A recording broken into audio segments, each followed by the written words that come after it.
नमस्कार दोस्तों। आज मैं चौथ माता की कथा लेकर के आई हूँ। कथा को अंत तक जरूर सुनिएगा।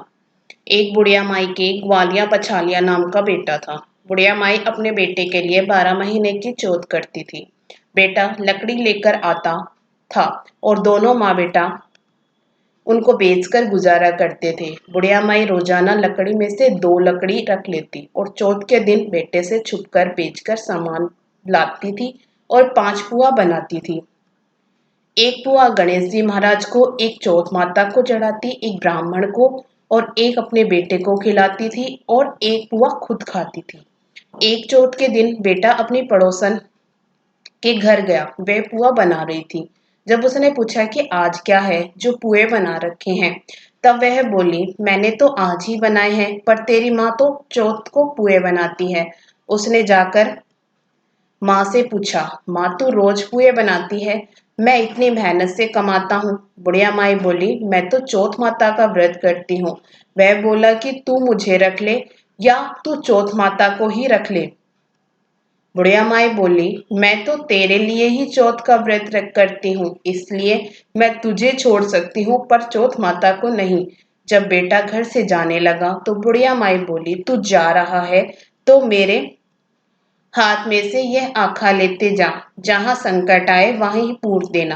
बेटे ने सोचा, बात झूठी है पर ले चलने में क्या बुराई है। वह चलने लगा और वह थोड़ी दूर पहुंचा ही था कि उसने देखा कि खून की नदी बह रही थी। कहीं से भी रास्ता नहीं मिला तो आखा पूर कर बोला कि चौथ माता, अगर तू सच्ची है तो रास्ता हो जाए। ऐसा कहते ही झट से रास्ता मिल गया। आगे गया तो घनघोर अंधेरा उजाड़ फैला हुआ था। उसने मन में सोचा कि मुझे शेर वगैरह खा जाएंगे, इसलिए वह आँखा पूर कर बोला, चौथ माता मुझे रास्ता मिल जाए। और तब जल्दी से रास्ता मिल गया। वह आगे चला गया। जाते जाते एक राजा की नगरी में पहुंचा। वहां का राजा रोजाना एक आदमी की बलि देता था। वह एक बुढ़िया माई के पास गया। वह बुढ़िया माई रोती जा रही थी और पुए बना रही थी। लड़के ने बुढ़िया माई से पूछा कि बुढ़िया माई क्यों रो रही हो।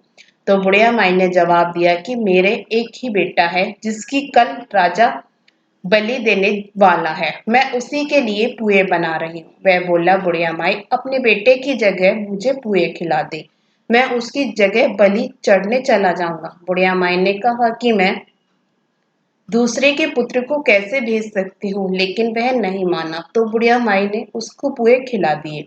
अगले दिन जब राजा का संदेश आया तो बुढ़िया माई ने सोचा कि मैं कैसे दूसरे के बेटे को बलि चढ़ने के लिए भेज सकती हूँ। मैं ऐसा नहीं कर सकती। लेकिन बाहर की आवाज सुनकर वह जाग गया और राजा के आदमियों के साथ चला गया। वहां मटके पकाने का आव, जिसमें कुम्हार मटकों को पकाता है, बना हुआ था, जो एक मनुष्य का भोग लेने के बाद ही उसमें आव पकते थे। उन सब ने मिलकर उसको आव में चिन दिया। वह आंखा पूर कर आव में बैठ गया। एक दिन में ही आव पक गया और मिट्टी के घड़े सोने चांदी के बन गए। वहां एक जमादारनी झाड़ू लगा रही थी। तब झाड़ू से एक कंकड़ उछलकर उन बर्तनों से जा टकराया।